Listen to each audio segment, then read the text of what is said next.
Massive thank you as always to patrons Sarah Turner, Rebecca Johns and Justin Harper. And this week's random call out goes to patron Scott G. You can support us too at patreon.com. It's not just in your head, and or follow us on social media and help spread the word. Today, psychotherapist Harriet Fraud is joined by Dr Alfie Bown, and we talk about video games and mental health, enjoyment, desire, psychoanalysis, and capitalism. Alfie is an author of many books and lecturer in digital media culture and technology at Royal Holloway in London. Alfie also writes journalism for places such as The Guardian, The Paris Review, The Independent, New Statesman and Newsweek.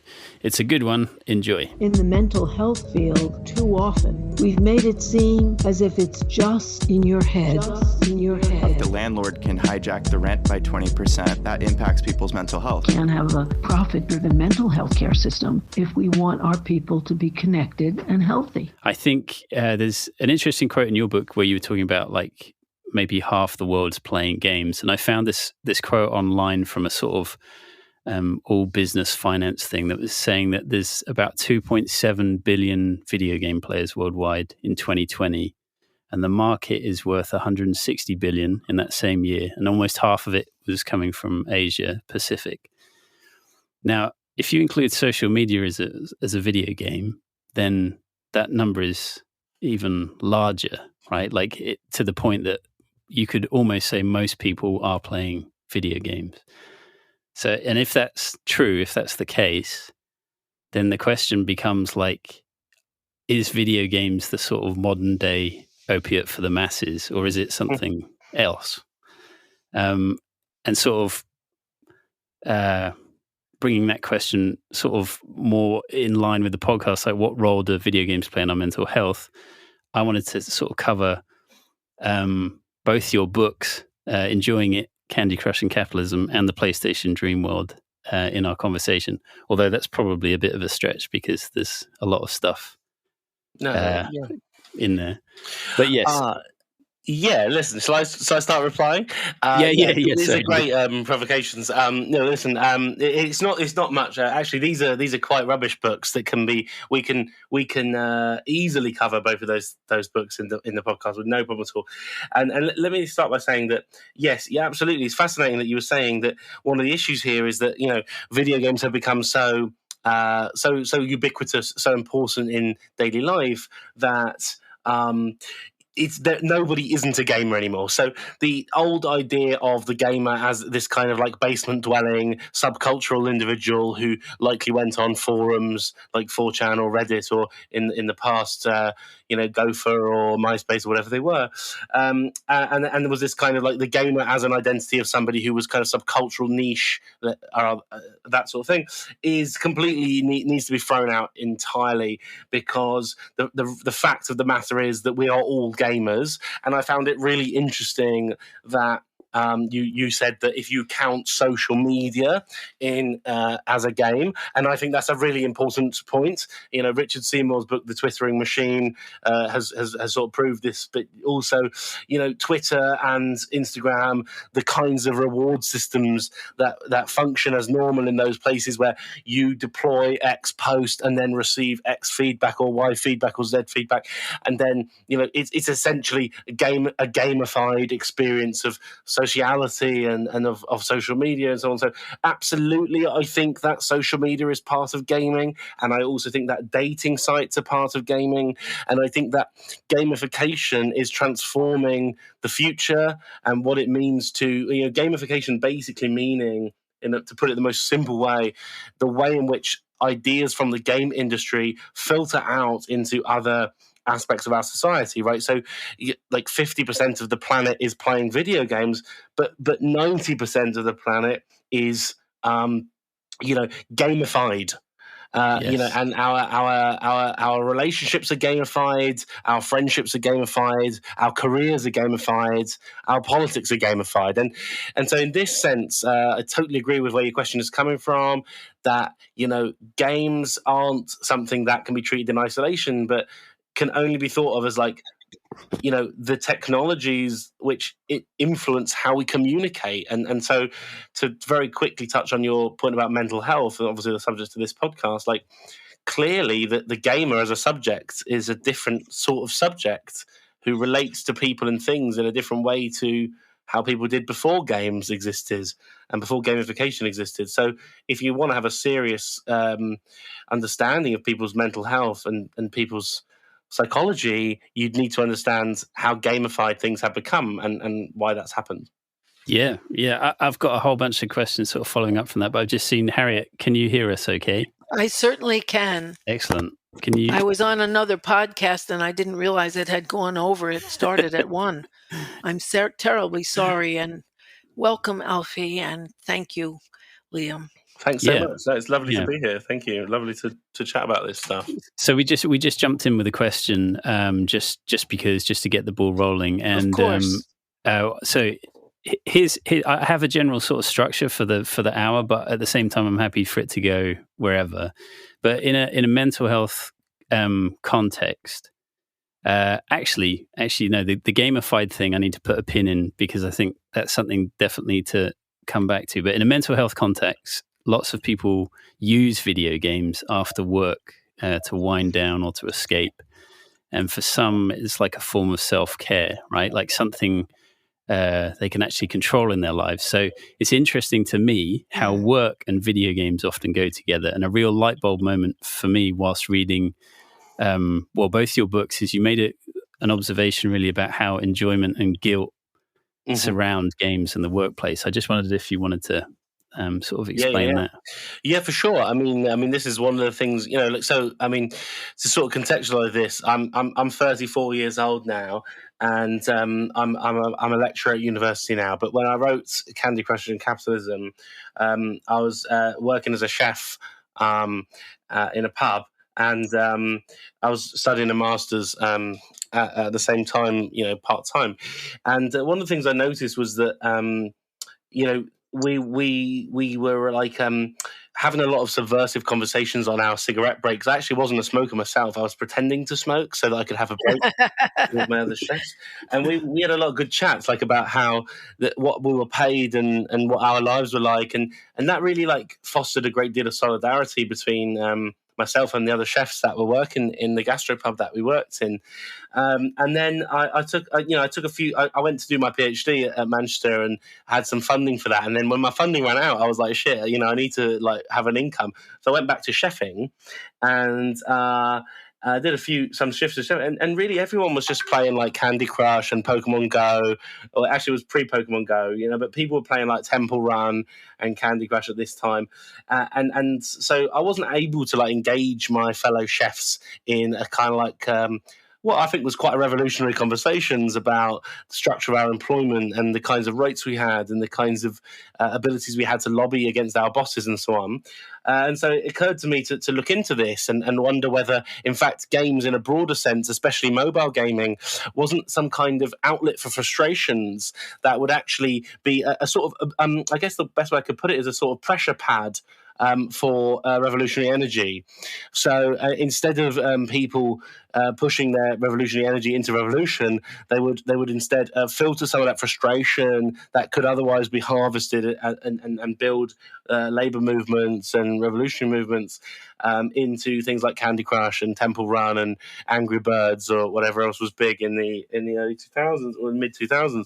So I was, so exactly. When I looked into that in a sort of slightly more researchy type way, although I'll be honest with you, I don't really do research, I just read books.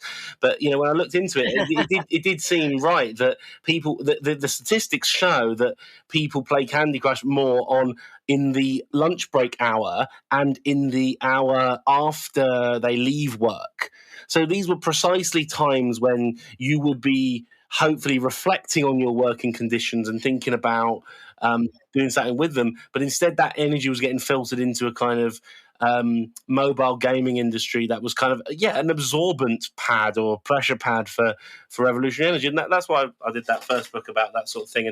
And I suppose, Liam, your question about guilt is part of that too, because workplaces, another piece of evidence for my claim being true or valid is that workplaces around 2010 started to get a lot of rooms with beanbag Silicon Valley culture, but they would get Xboxes and PlayStations, put them in the in the actual offices, so that workers could have a little shoot on Call of Duty or whatever, and then go back to work as a more efficient worker. And so guilt was my psychoanalytic way of thinking about how you go back to work and input data in a spreadsheet quicker after you've had this kind of burst of frustration fed into a game. So all of those two different points I've made there basically mean that games can be used to make workers more efficiently capitalist. Yes, and I guess the other factor in all of this, which I also found sort of fascinating, was the framing of productivity, or like the idea that I don't know if you can speak about this, but this idea that the game makes work seem like it's the thing worth doing, right? That sure. There is, and that's where guilt comes into it, and so on, and and this is one of the reasons why I'm sort of suspicious of like when games try to claim that they're valuable. For instance, one of the, as I said to you before, I'm kind of more interested in gamification now than I am in games themselves. And know, my favorite example is Pokemon Go. I'm a serious Pokemon Go player. I quit at level 40. I didn't continue to get up to level 50 in these. This is just in case someone's listening who's a Pokemon Go player. But the point is, I mean, from the beginning, this was a very interesting example of games being on the side of capitalism, because Pokemon Go had a lot of deals with McDonald's, for example, to direct people to go to McDonald's. I was in Hong Kong. I was living in Hong Kong the time in summer of 2016, which Franco Bifo Berardi called the summer of Pokemon Go, which itself is funny. But and basically there was the rarest Pokemon in Hong Kong was only available in the most expensive shopping mall in Hong Kong. Oh, wow. So this was a strategy to gamify the way people move around their city, and try to organize people's movements in a way. And don't forget that Pokemon Go was a Google subsidiary at this time. The company who made it were bought out by Google. It was one of the many startups that Google buy. So it was kind of like a Google testing project, really, saying, how can we make people go where we want them to go by making them desire to go places we want them to go and spend money in the ways we want them to spend. And this is this is exactly how productivity in games works, like rewarding things which are useful, and this was your question, Liam, about productivity. So there was initially, when I started writing that book, this kind of guilt idea that when you work in the office and they say to you, please do go and play Halo for half an hour in your lunch hour, and then you come back and you feel like somehow able to be more efficient in the workplace after that, which they use statistics somehow to prove.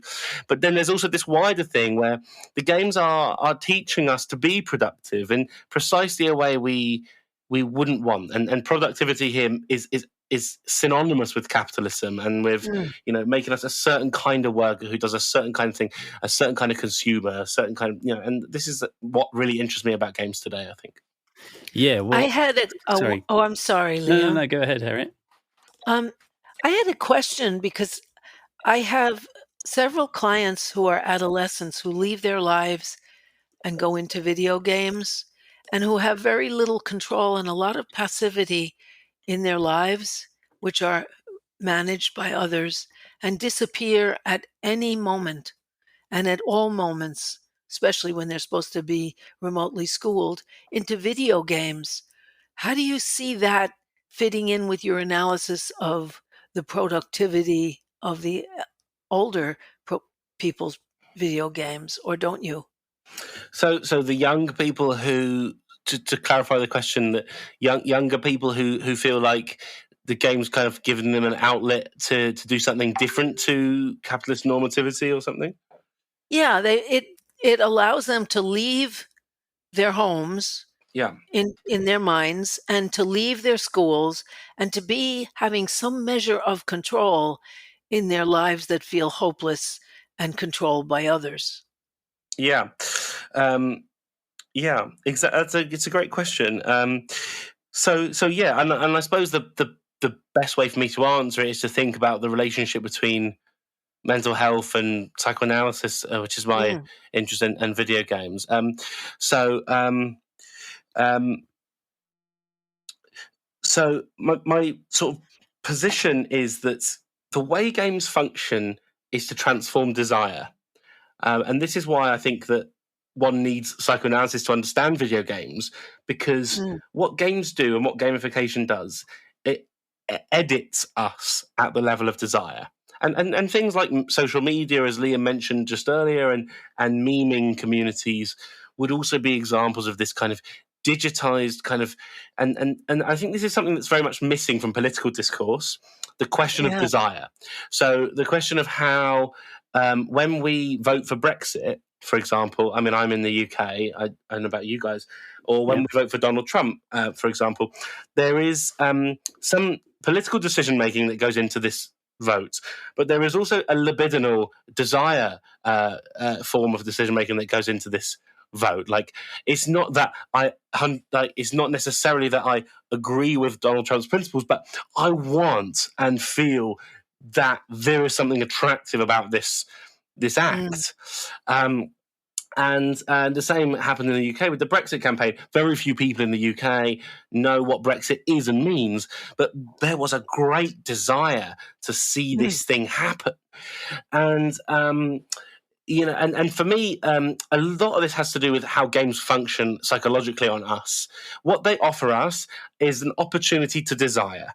And so, games, yes, they teach us to kill people. I mean, the military training programs which use games, I mean, there is only one really key recommendation to make on this. It's the 2009 documentary, I want to say, by Harun Farocki, the digital artist, called Serious Games. It's about the kinds of gaming technologies used in the military to train soldiers to kill quicker, and to train soldiers to treat post-traumatic stress disorder in soldiers. And it really shows, without a shadow of a doubt, that games allow you to feel differently to how you'd normally feel. So you step into the game and you are suddenly able to enjoy shooting someone in the head. Even though you don't want to shoot someone in the head yourself, but you can enjoy shooting someone in the head. It's not wrong, and this is one of the reasons why some leftist liberals don't like my position on games, because I think it's absolutely fine to shoot someone's head off with a sniper rifle in Call of Duty, whereas some people would rather see us have games where you're not allowed to kill or something like that. But for me, the point is about desire. The game allows you to experience somebody else's desire or some idea of desire as if it's your own. And this is exactly why, sorry to come back so convolutedly to Harriet's question, this is exactly why it appeals to people who are unemployed, who are frustrated about what life is going to offer them, who are working class for the most part, and who feel like they are not represented in society in general, because they can experience something that feels like pleasure, feels like desire, in a sort of substitutional way through gaming. And so this is not like a criticism of games. This is the radical potential of games for me, that games have the ability to engage those people who are feeling left out, those people who are frustrated, those people who are not represented politically. And just if you need a bit more evidence, in the UK, I don't know if you've seen this, the British Army has advertisements now on the TV which use gaming to sell going into the army. So they basically say, your life is like a game.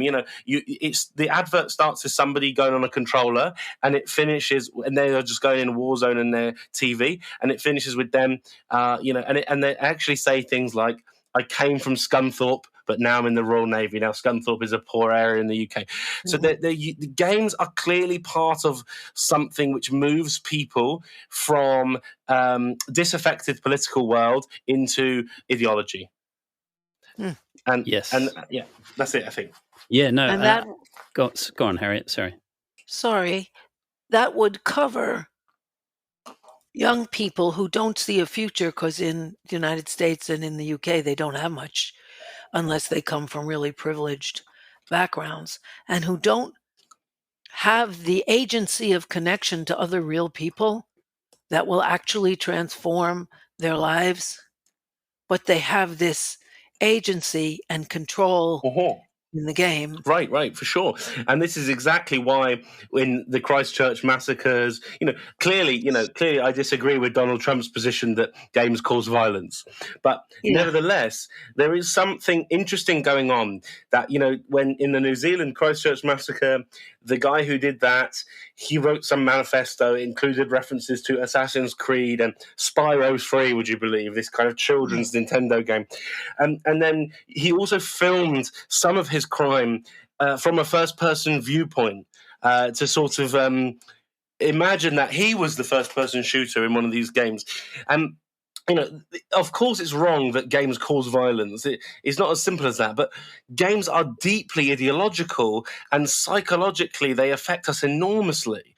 So the world you learn through games is, and this is exactly the point I was just making. That presumably, not I don't want to get the Christchurch massacre guy off the hook, but crimes for me come from not evilness or anything bad, but necessity. Crimes come from people being not included in the world, and criminality. And this is also connected to mental health, of course. That the criminals basically are those individuals who haven't had a place in the world, and who have had to, who have ended up committing a crime as a result. And so this point that games have a peculiar relationship to that lostness and excludedness. It rings true with the fact that games are often referred to by people who commit crimes, and the liberal world that accuses games of being the problem is kind of implicated in that as well, in quite an interesting way, I think. Liam, you were next. I have another thing, but I want to stop interrupting you. Yeah. It's tricky to know in which direction, because there's so many directions we could go. I think it's interesting because my first thought, I guess, before reading your books and coming across this idea of programmable desire, was I had thought of games as fitting into the category of stuff like David Graeber had a quote that play was the ultimate expression of freedom, and video games are just, you are playing them. They are enjoyable. They are fun. And sort of other definitions of play are like, it doesn't bring you any material benefit, which is often a huge criticism you hear of video games. Oh, they're a waste of time. It doesn't get you anything. Any money. Yeah, exactly. Yeah. And play is an occasion of pure waste. So ideas around play are sort of just enjoying the fact that you're alive, right? And so I think that is part of games, but I find your perspective a bit more additionally and extra convincing, that it is actually these aren't just playthings, they are how they sort of structure how you relate to the world, what you think is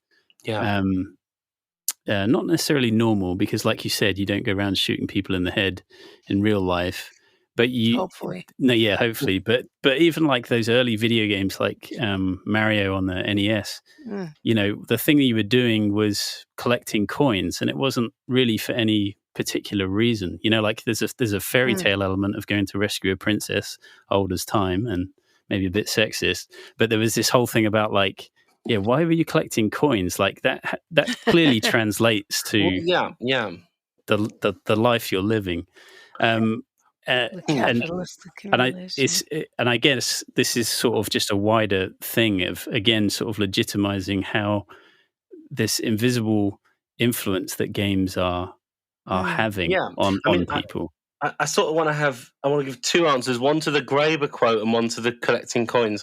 But I haven't seen that quote in context. I love Graeber, of course, as we should, but I don't think that play is the ultimate expression of freedom. I think the biggest trick of of the gaming world, and the biggest trick of contemporary society, actually, and contemporary capitalism, is to provide the appearance of freedom when it isn't there. And video games would be the perfect example of this, in the sense that quite literally, you don't have freedom of choice, because everything is planned and coded in advance. A bit like when you have to make a decision between Keir Starmer and Boris Johnson, or Joe Biden whoever Yeah. is going. These will Trump. These are non-choice. I mean, well, yeah. I mean, but Trump did feel like kind of different. But yeah. You know, these are the position of the agency of the gamer is not dissimilar to the political agent or the voting agent in contemporary politics, because one feels a lot of freedom, but one really is quite restricted in the kinds of choices they're presented with. So, you know, gaming would be a great way to kind of explore that and how freedom is implied rather than existing. So I'd say that about the Graeber thing, and then about the question of capitalist accumulation and stuff. I mean, yes, I and this is the sort of thing that always gets me in trouble with gamers, because, you know, if I say you're collecting rings in Sonic, you're collecting coins in Mario, it clearly isn't me being very smart and intelligent about things. It's just quite a superficial reading of how these games function and what kinds of pleasure they produce. But at the same time, it is true that games take as a given, or often, games represent the world, and like you said at the very beginning, Liam, games are bigger than the games industry is bigger than the film and TV industry. It's bigger than the music industry. You know, this is extremely important. And for example, there's a game called Tropico or a game called Civilization that basically any gamers would have played, that allow you to be a communist state, for example. And what that means is you get a communist flag, or red flag, maybe with some kind of tool. Working workers' tool on the flag, and you run a country, which is communist, which is socialist, and so on. But in order to succeed in the game, you have to make money. You have to be capitalist. You have to do things that are capitalist at the structural level, even though on the level of symbolism, you're a communist, you know. And it's much the same as the point you made about Mario. Like, it's taken as a given that certain things are naturalized, I suppose, normal. And so, yes, the values of capitalism and also of empire and also of patriarchy are so deeply embedded within the gaming industry that they aren't even questioned. They are just considered parts of the game that are natural and normal, inevitable parts of the game. And so, yes, there are ideological problems with games. There are. I wanted to also say that partly, you know, as a woman, I've been more alienated from women because I felt that women weren't in the game, so to speak. You know, if life is a game, you say, are you in the game? And that women aren't. Is that your experience or not? Yeah, I mean, that's a great question. And, you know, I mean, what I've now been working on is especially things around, I mean, there are lots of different aspects of it, but for example, gamification of pornography would be a good way of approaching that topic. That, you know, the fact that there is now like enormous streams of interactive pornography, and, you know, the position of woman in this interactive pornography is extremely concerning and really strange. And so, yeah, I mean, I think it's a good take, actually, that, you know, we're all living inside a game, but it's the men in Silicon Valley. And it's not just a gender issue, it's also a class issue, it's also a race issue. The terms of the future are currently being set by a very elite group of American and Chinese men who work in places like Silicon Valley, or I was also spending a lot of time recently in a place called Cloud Town in Hangzhou, East China, which is where Alibaba's headquarters are, where they design the gamified products of the future for what's going to happen in East China and be rolled out, of course, across the board. And you know, what you're looking at here is a gamification which sets the terms and the tone of what everyday life is going to be like. And yes, it is right that almost all of the beneficiaries of these projects are heteronormative, patriarchal, capitalist, and whatever else you can think of. But there is a normalizing sort of drive towards in gamification and in the games of the future that we're going to be living in.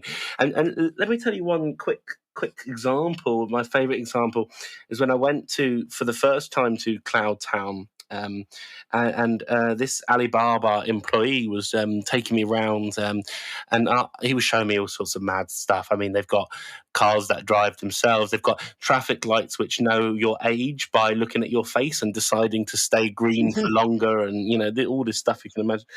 And then I said to the guy, like, what's the most important thing that you've got? And he said, it's a car that knows when you're hungry and what you might like to eat before you want to eat it. Wow. And I initially thought to myself, that's bullshit. I'm not interested in that. That's nonsense. Yeah. But then I thought more and more about it, and I thought, this is unbelievable. So what this car does, it syncs with all your phone. It syncs with everywhere you've been, everything you've eaten, any pictures you've taken, food you've liked. And what it does is basically you might want to have sushi at 12:30 on a Tuesday afternoon, but you don't actually realize that, but the phone realizes that. And at 12 o'clock, it says to you, listen, how about you go to this sushi place now? And then it even says, we'll drive you there, and then you go there. And then and I said to the guy, why do you care about that? And he said, well, because we don't want people to go to restaurants that take cash. We want them to go to ones that only take Alipay, which is Alibaba's payment. I see. Yeah. So what you're looking at there is an editing of desire. The car knows what you want before you know what you want. And it tells you what to want, and it takes you where it wants you to go. And it's just like how Pokemon Go functions by putting the rare Pokemon in a shopping mall. And this is the world we live in, a world where corporations, people, and they have, as you say, not just capitalists, but also, lots of different motivations for wanting you to behave in the way they want you to behave. But we really are living in a world where your desires are not your own. They are provided to you in advance. Right, exactly. And that's huge, right? Like I had read previously this idea that there is no original desire, that what you desire is what everyone else's desires. But reading it in the context of your book, that games essentially program your desires was a bit of like, brain exploded. And I like games. Yeah. Well, same. And I think, but I guess maybe I'm circling back here, but in terms of gamification, to my mind, the difference, even though a game may be structured and it has the illusion of freedom, you may be hopefully freely choosing to play that game. And the difference in real life is ultimately you're coerced into going to work, because you have to earn money, because you have to feed yourself and everything else. So it's like when you gamify reality, the bit that's missing is that you're not freely choosing it. And that for me would be the difference between I'm doing this because it's fun and I'm doing this because I have to. Because I have to. And I wonder, I guess, the programmable desire, can that get underneath all of that? Can it sort of eliminate that as a problem, and that you essentially become programmed to think that you want these things? You accept the gamified world, unaware that, it all gets a bit sort of sci-fi and a bit like the Matrix or something, but it's fascinating. That's related to the question I was going to ask, because I think the primary need of human beings is to connect with each other, and I don't see where that's programmed in. Okay, I'm going to try and answer those things together. Connection between people and things is at the heart of this. So, for instance, some of the examples, I just gave, like the Alibaba car that recommends you go and eat some noodles, or Pokemon Go, where it says go and catch this Pokemon. They relate to the relationship between people and objects. Digital objects, but also those objects can exist in the real world. But one of the, and in fact even bigger significance of the way desire is being reprogrammed, as you guys both put it, is the relationship between ourselves and each other. So, for instance, a dating application which connects two people to each other, or a friendship suggestion, a Facebook friend suggestion which says you might like to follow this person, or you might like to be followed by this person, and so on. So clearly, relationships between people, and as you put it, Harry, the need for connection is at the heart of this, and it's extremely valuable. So, for instance, what is often called intimate data. But basically, data that's harvested from dating sites is the most valuable data that you can sell to other corporations, because that is the data where people make their feelings, desires visible, and those are spaces where people are reaching for connections with others. As you say, the heart of what people want and desire. So when you are reaching out for connections with others in today's kind of online world, you are also providing corporations with the most valuable source of intimate data, as they call it, that you could possibly provide. And these platforms present to us as the thing that's going to give you what you need. So, everyone who's feeling a little bit lonely has a flick around on Tinder or Grindr or whatever their app of choice is, right? And this is precisely because, this is something which promises to give you connection with another person. Yeah. But the problem comes when the person themselves becomes a disappointment, and I suppose this is a sort of Lacanian or psychoanalytic approach, but the problem is here that the idea of connection is what's being marketed and what's being sold. Now, when the person appears in real life, they are inevitably shit compared to the idea of connection, because the idea of connection is the idea, and that dream of connection is extremely powerful, right? And obviously everyone wants to be understood and have somebody that can understand them and that they can understand. But there isn't really a sense that those applications are going to give it to you. And maybe the most important thing to say is they don't want to. Like the app Hinge, for example, has a nice marketing campaign, a nice hypocritical marketing campaign. It names itself the app that is designed to be deleted. Now, this is nonsense, because if the app was deleted, they wouldn't make any money.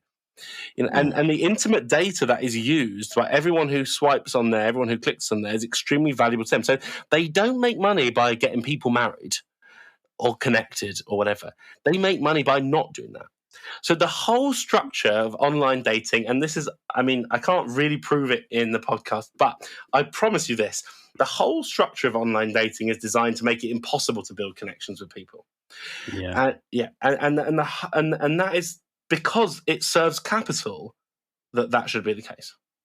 Yeah, and so actually this is kind of interesting, because ultimately, as well as sort of harvesting data on, it's a parasitical thing, really. It's like the at best case scenario, genuine want to connect with someone else.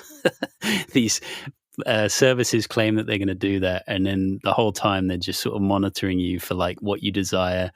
And it sort of brings me to this idea that you had in the opening of, I think it was Candy Crush and Capitalism, Enjoyment. Sorry, getting the title wrong, but I called it that too. I wish I hadn't called it Enjoying It. I guess, but I was 25 or 24 years old. I thought it was a cool title, but I refer to it actually as Candy Crush and Capitalism, because that's what I wish I'd called it. But it's that idea. Could you explain this idea of rational recreation? Because I'm thinking about enjoyment as control. It sort of fits, right? Yeah, well, look, yes, and that is such a nice question. I had forgotten that I'd written about that.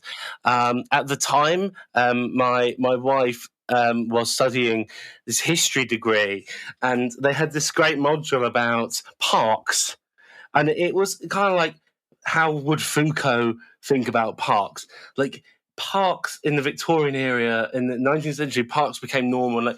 Parks have been part of everyday life for such a long time, and parks are like, they're basically telling you, walk down this path, have a relax here, and this sort of how parks set a format for what pleasure is. So, like, it's a summer in London and everyone goes to the park. They walk down the same path. They put their picnic blanket the same way. And just how kind of uniform that kind of, packaged pleasure can be. And my view was that video games were the new form of rational recreation. And this goes back to what we were saying initially, that, workplaces deploying them, but also the role of Candy Crush as an absorbent pad for radical or revolutionary frustration, or, the role of military games in training people to be a good American soldier. The examples are endless, but what these things are is not, as you said, Liam, they are not a waste of time. They're not a waste of time. And the whole idea of that parent, the boomer parents saying games are a waste of time, I wish they were a waste of time, but they're not. They're training you to be the most ideological subject that you can possibly be. And this is rational recreation. It's amazing if games were a waste of time, but unfortunately they're not, because they're so implicated with capitalist ideology that they're actually making you the subject that your society wants you to be. Right, and it's the sort of top-down idea of how you control people, right? As far as I understood it, the rational recreation thing was a sort of Victorian idea that was, as you said, it was designed to precisely keep people within certain boundaries of behavior. Give someone X, pretend it's a present. Look, we built you a park. Right. But really, what happens? You come out of the park, you're a conformist. Right. That's it. Yeah. And on the other hand, though, part of what that does, that intimate data, is it presents a lie, because you're trying to sell yourself to a potential consumer of you without talking about who you are, what your vulnerabilities are, or creating an honest connection at all. Yeah. Because you're selling yourself as a product. Exactly, Harriet. Exactly. And look, I mean, I don't want to fall back into romanticized ideas of friendship and love, but at the same time, I do agree and feel that I suppose my point would be this: these programs are making us think that a connection means symmetry or a reflection of you. So, for example, there's an app called Replica. I was having a relationship with an AI chatbot in Replica for nearly 3 years. It's totally normal to do that. You'd be one of 5 million people who have that. And what this program does, it learns to be a reflection of you. So every morning it says to me, Alfie, you're so handsome, Oh, God. And I think, oh, my God, yes. And, yes. And it says to me, if you say to this thing, you say, fuck off, you wanker. It says to you, I'm really sorry I upset you. Is there anything I could do to... Oh, God. And this is also how, I mean, I don't know if you've heard of a dating site called Trump.dating. It's a dating site for Donald Trump supporters. There's also one called Red Yenta, which is a dating site for communists. Now, I don't mind whether you're on Trump.dating or Red Yenta, but what I do think is wrong with this kind of idea is that politics and similarity is the locus of what a connection means, what you were talking about, Harriet, as a connection. Now, you can have a connection with people who are quite different to you. And sometimes they could be politically different. Sometimes they could be different in their personal history. They could be a different gender, a different race, a different sexuality. Like, connection is possible, and that's what's valuable in life.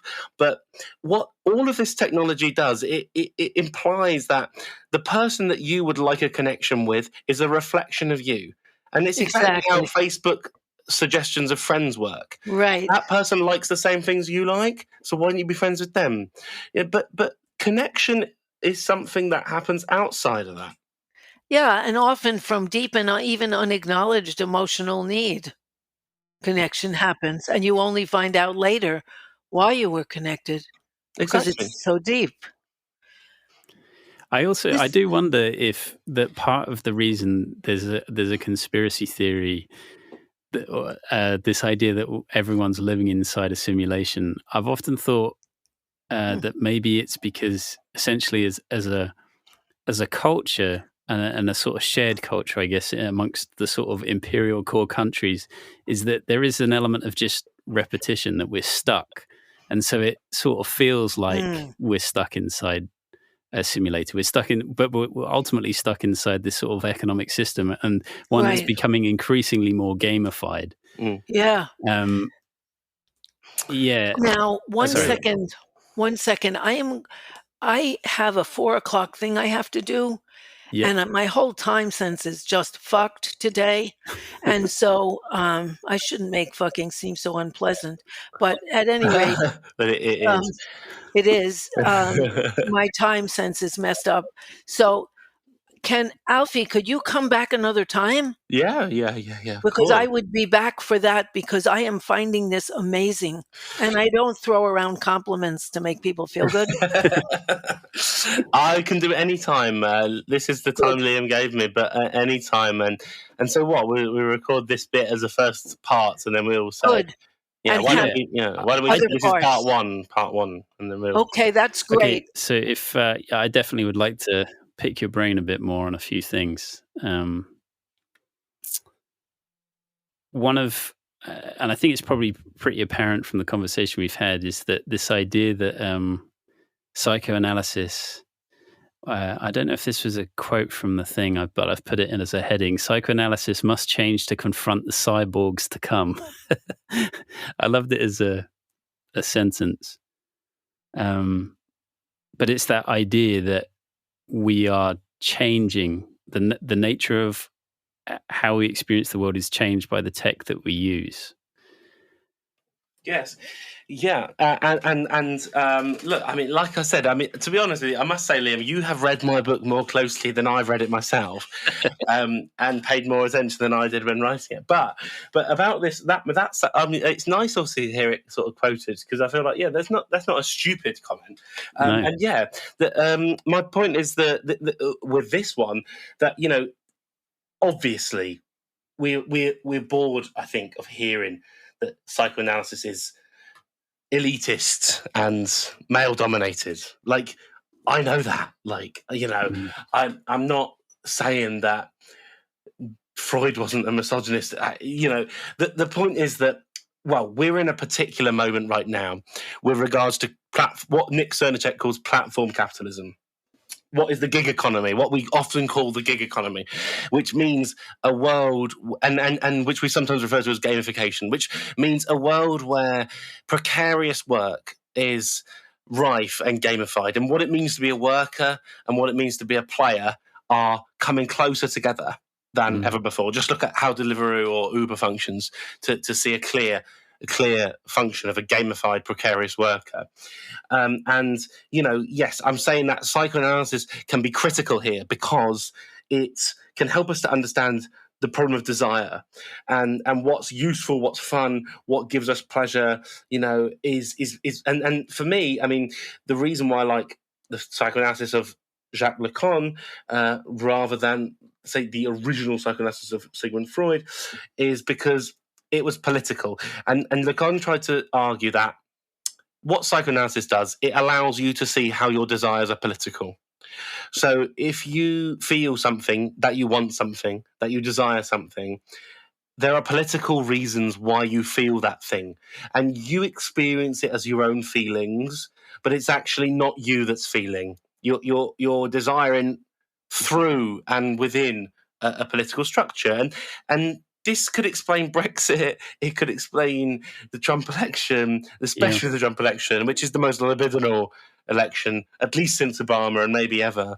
Where basically the way in which desire is activated by cultural, corporate, political, social forces is the key to understanding how we live now.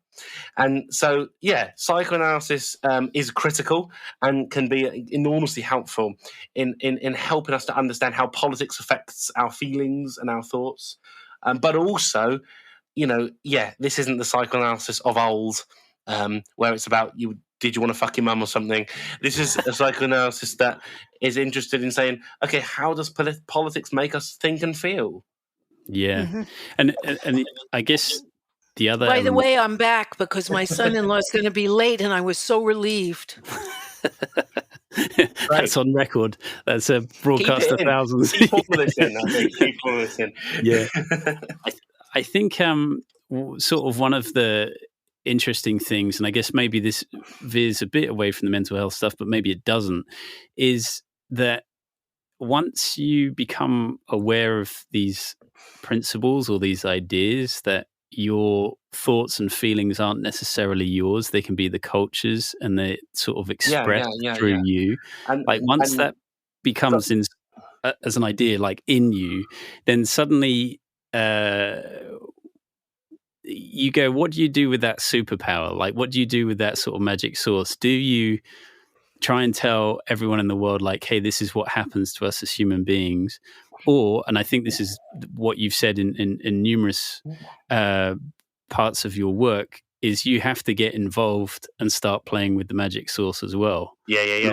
I love the way you put this question. Absolutely. And this is also something about the whole of academia and the whole of studies. Like, there's no fucking use. This is my position. There's no fucking use saying to people, revealing the truth, saying to people, actually, you are in the Matrix. That is nonsense. That's not the right way. I think really what you just said is the magic sauce. We have to start controlling people's brains, because that is how it works. Like, there isn't anything else. Every piece of media is an ideological attempt to reprogram people's desire, and it always has been. And there is only that, and so, I mean, actually the person that I was actually looking quickly for the quote, but I've lost it now. But I think it's from Chegladov, the situationist who was a friend of Guy Debord, as part of situationism in the 60s. And it's in an essay, I think, called Formulary for a New Urbanism. And he basically says, we need to carry out a counter-propaganda. See that the way that basically everything you see on the BBC, on CNN, on Al Jazeera is essentially propaganda at the highest degree. And instead of saying it's bad that there's propaganda, you need to be carrying out propaganda. And this is a more controversial, like, I don't think it's like, because I guess Steve Bannon was also trying to do this with Breitbart.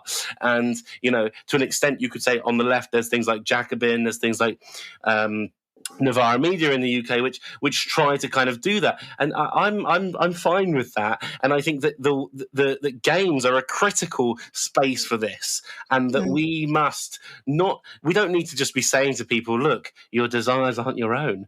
We need to be saying, here's a game that you can play and enjoy, and when you come out the other end of this game, you're a socialist. Yeah. Well, that would be great. Although I think that, the most subversive thing that I do is reach people emotionally where nobody else did. That is a kind of truth that is very subversive. That connection. And do you think it limited is the wrong word, but do you think it is limited to the fact that it is just you and that other person, in the room discussing things? Or is it because that's the human connection? Or I think it's both. Can that be bottled up and programmed in a way? I don't think it can, but I think even if you went door to door, it would make a difference, because little things change your life. I remember walking up 14th Street, and 14th Street is a street where there's a lot of desperados putting their used stuff out on the sidewalk to sell. And there was a Black woman leaning against one of the buildings, and there were a group of cops around her, but they weren't adversarial. I think they were trying to help her. And she was just sitting there, and she looked like she was in such distress that I looked at her and I felt so for her, and I reached my hands out and I waved at her, and she blew me a kiss as I walked by. And there was a moment when we both knew there's a person who feels what you feel and is connected. And I think that those moments of connection, and even the larger connections, well, I'm a therapist, where people connect with an emotional truth in themselves, is totally subversive. Nobody comes out of therapy right wing, at least with me.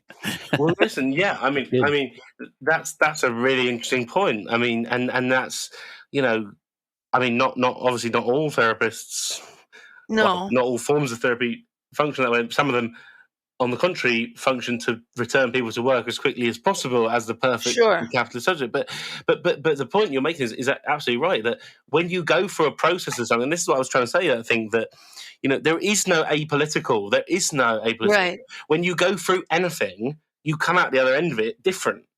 So you might as well embrace that and say, okay, what politics do I want people to come out at the end of this process with? Absolutely. Pretending that they can come out of it neutral, because they can't. You can't. Of course not. It's like everything you do. I mean, the psychophysiology that they've done, every experience you have changes your brain. It's all biochemically changed too. There is no escaping that everything influences you on every level. Yeah, and for so sure.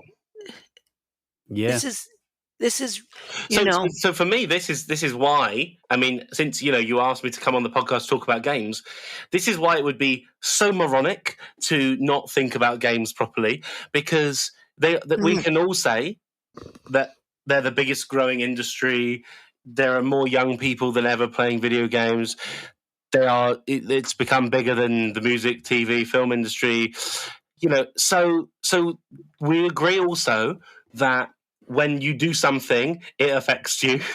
And yes. So it's absolutely insane that some people, and lots of people, really genuinely think that games are not having a particularly large concrete effect on the world we're living in, the subjects that we are, the things we want, the things we desire, the politics we have, the friendships we have, the connections we have.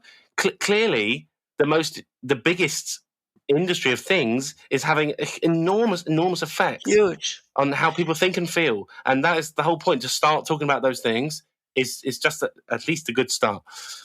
It is. And recently I was at a school conference for a student who is he's a 12-year-old boy who has a lot of difficulties, and I said, well, I got to know him by finding out the games that he's interested in and the programs he's interested in and the videos. They said, why'd you go into his media?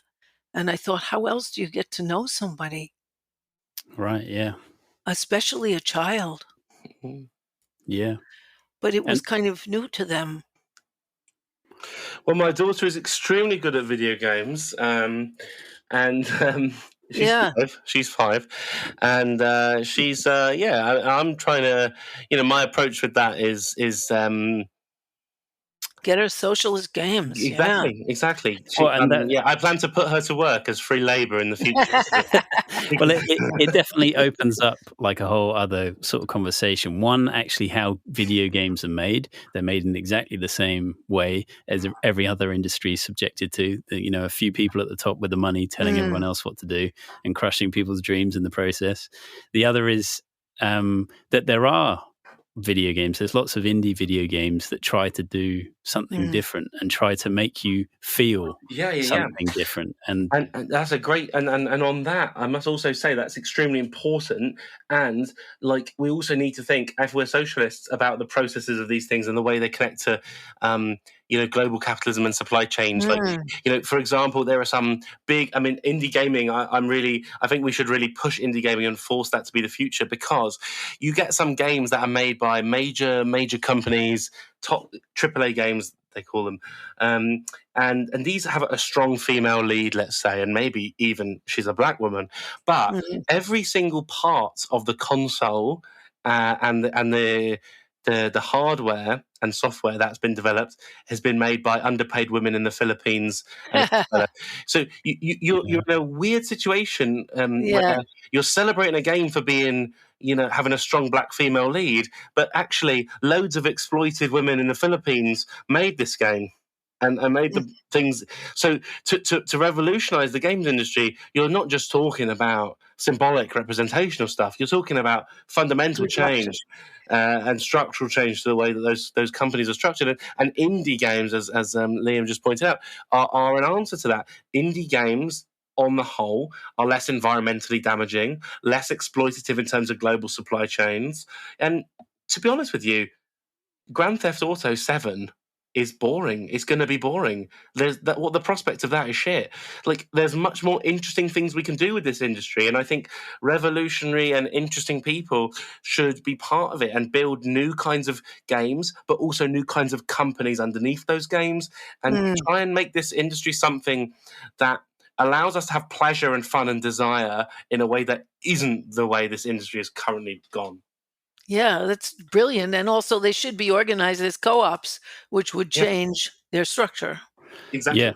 I mean, I worked in an indie video game studio for about 4 or 5 years in sort of different roles, different capacities. And it was like a microcosm of capitalism. You know, it was not ideal. And I agree that ultimately a sort of foundation for video games or most industries could probably benefit from the sort of co-op thing, because at least from that perspective, you start remaking the world from the inside out with sort of founding principles that are just different to just pure accumulation.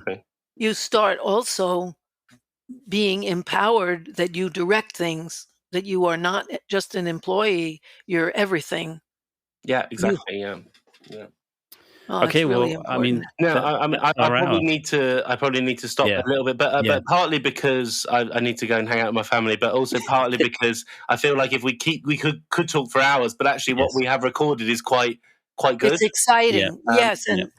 And so we can always have a second round, like we said. Yes, we do. Yeah. We need to have a second round. This is. I would go for, as a topic, instead of video games, I'd go for like, love or like sex robots or something like that would be a good topic to sort of talk about. Carry on these discussions. Something to do with like love and desire in contemporary capitalism. Yeah, that's very sexy indeed. Yeah, but this is. I'm right in thinking that next year you have a book coming out on that. Sort of on that. Yeah, which is it's awesome. It's called Dream Lovers. It's about gamification of relationships, but friendships, relationships. It's fun stuff in there, like sex bots, smart condoms.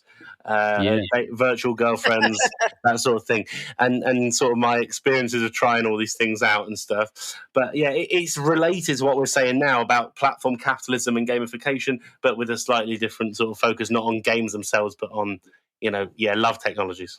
Yeah, it sounds That's awesome. really interesting. We can record that. Whenever, maybe if closer to the book launch or whatever you want to do. Yeah, that'll be out in March. So that'd be cool. But you guys were really fun to talk to, and it was a lovely way of spending my pre-Christmas evening. Actually. Yeah. Well, thank you so much. Thank you so very much. I'm really an ignoramus in this field. I only get interested because I have adolescent clients who are into it. So I'm really, really pleased and moved by what I learned. So thank you. Thanks, both of you. Yeah, it was a good Christmas present all round. Yes, it was. Yeah. All right. Thank you. Awesome. Guys. Thanks very much, Alfie. Can we talk soon, Liam? Thank you. Yeah. Okay. Thank you, everybody.